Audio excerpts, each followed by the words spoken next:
That's how we end up having 3, 4, 5 large telecom operators in the country. But unfortunately, it's not created the proliferation of services at a price that is affordable. The small companies will find it a bit difficult to penetrate that sector because of the capex. So the city of Joburg and other cities have embarked on programs where they are building that core network and then allowing new players like BRIGHTWAVE to leverage that infrastructure and extend services to end users in an affordable way. So that's really what has happened, and that's what has changed the opportunity for BRIGHTWAVE or other similar entities in Joburg, and similar projects are underway in other cities in South Africa as well. Let's talk about that unique offering about affordability, because when you talk affordability, sometimes, and I know this conversation in the past, it came at the cost of speed. How unique is this offering to people in Soweto?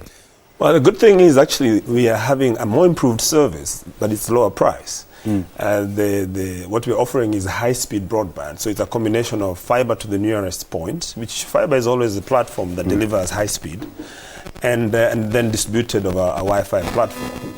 So we have speeds of 2, 4 megs and above, which is really true broadband. Before, speeds of below 2 to 4 megs were not equated as broadband. So we have 4 megs and above, at prices that are affordable to the common man on the street. So we're talking 19 rands for 1 gig, 49 rands for 5 gigs. So it is low price, high capacity, and high speed. Now available in the township.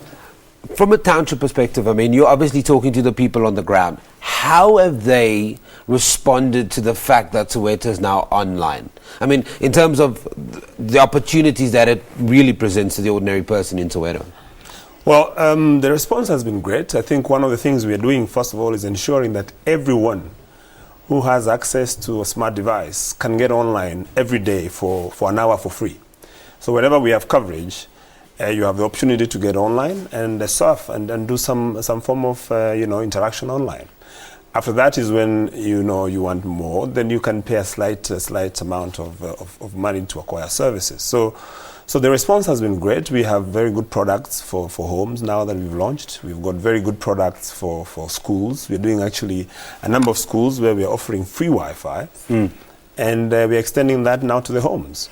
Now, we obviously know, if you look at traditionally Soweto over the last couple of years, it's always been a major hub in terms of business development, the massive opportunities in terms of how people have been able to access Soweto.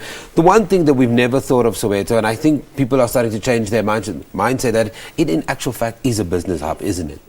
Absolutely. I think Soweto is a large population of 2 million in a concentrated neighborhood. And there is enough disposable income. And it creates an opportunity for growth. I mean, there is penetration of broadband services in poorer environments in the continent that are higher than in South Africa. Now, for instance, if you talk about access to homes, it's just under 5% in Soweto. Our aim is to impact that and maybe improve that to 30, potentially 50% in the short term.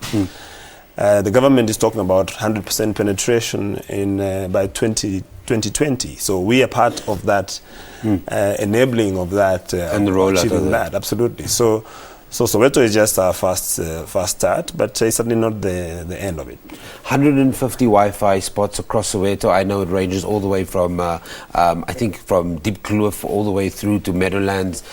Talk to me about what's the next phase, because you've got the 150 Wi-Fi spots now, which you're communicating with people on the ground.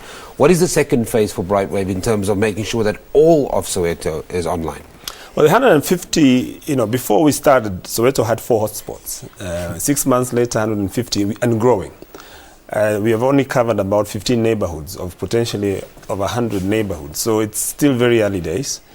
We expect to grow that network to close to 1,000 sites in terms of coverage, so that there is a whole hot zone. It's no longer a hotspot. Soweto becomes a hot zone. So as you enter Soweto, while in Soweto, you are always within coverage.